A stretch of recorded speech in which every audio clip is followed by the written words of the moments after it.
Ngugi of Thiong is one of Africa's most distinguished writers and scholars, widely known for his enduring contributions to literature, human rights, and the role of language in shaping cultural identity.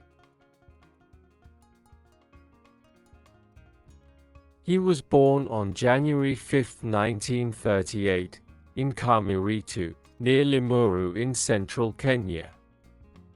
As a child, he came of age during one of the most turbulent periods in the country's history, the Mau Mau Uprising, a fierce armed struggle against British colonial rule.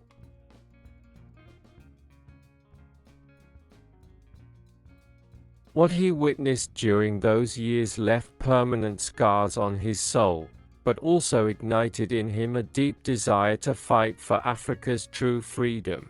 Not only political independence, but also mental, cultural, and linguistic liberation. Ngugi was born into a peasant farming family and grew up with many siblings, as his father had more than one wife. The war disrupted and devastated his family. Some relatives were imprisoned, others were killed. These tragedies nurtured in him a powerful drive to fight against injustice and to defend human dignity. As a student, he excelled academically and earned a place at the prestigious Alliance High School.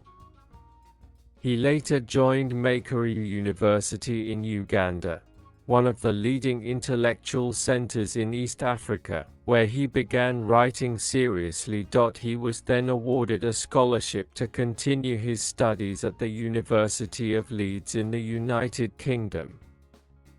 By that time, Ngugi had already started to gain recognition as a promising young writer. In 1964, he published Weep Not, Child, the first novel in English by an East African author.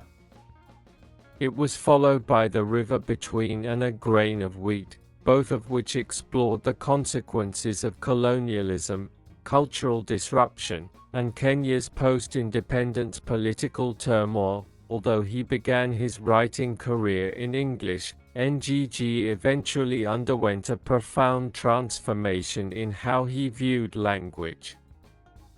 He came to see the use of colonial languages in African literature as a continuation of mental colonization. Language, he argued, was not just a tool of communication, it was a vessel of consciousness, a mirror of worldview, and a weapon of cultural survival.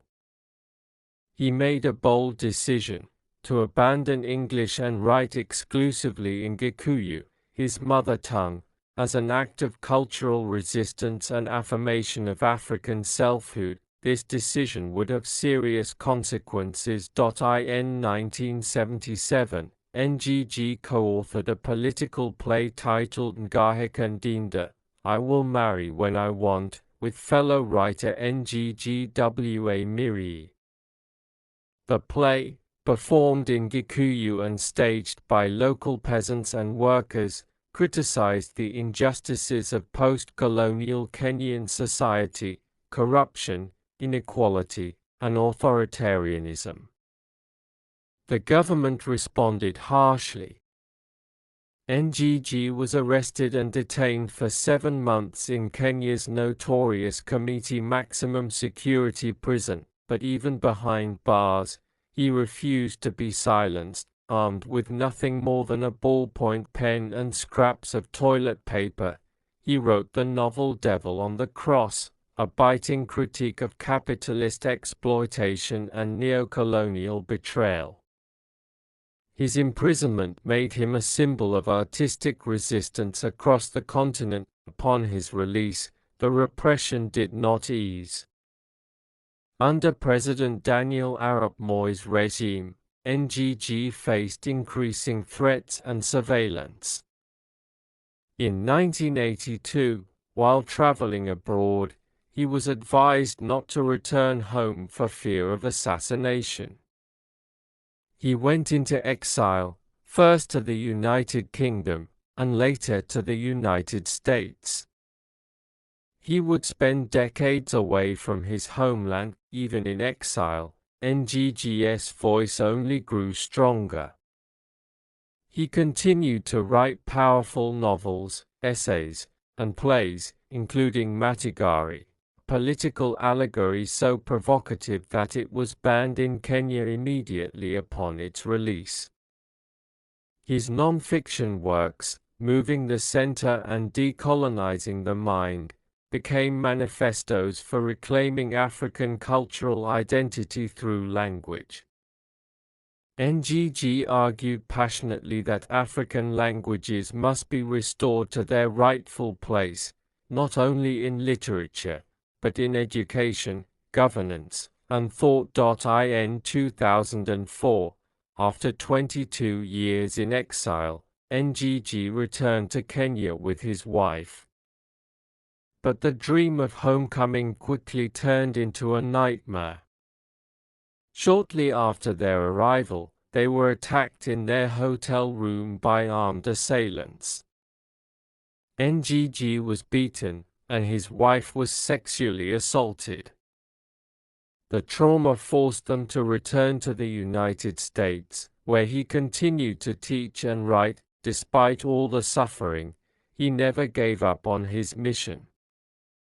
Ngugi Thiong became an unyielding voice for African liberation, through culture, through language, through literature. He has received numerous international honors, including honorary doctorates from Yale, Harvard, and the University of Auckland. For many years, he has been mentioned as a strong contender for the Nobel Prize in Literature.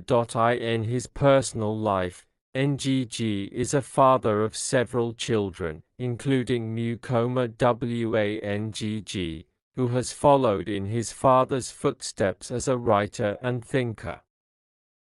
Ngugi's life has been marked by sacrifice, exile, and resistance, but also by a profound and unwavering belief in the power of words to transform the world. Though bruised by the machinery of oppression, Ngugi Thiong stands as a living legacy of Africa's cultural renaissance.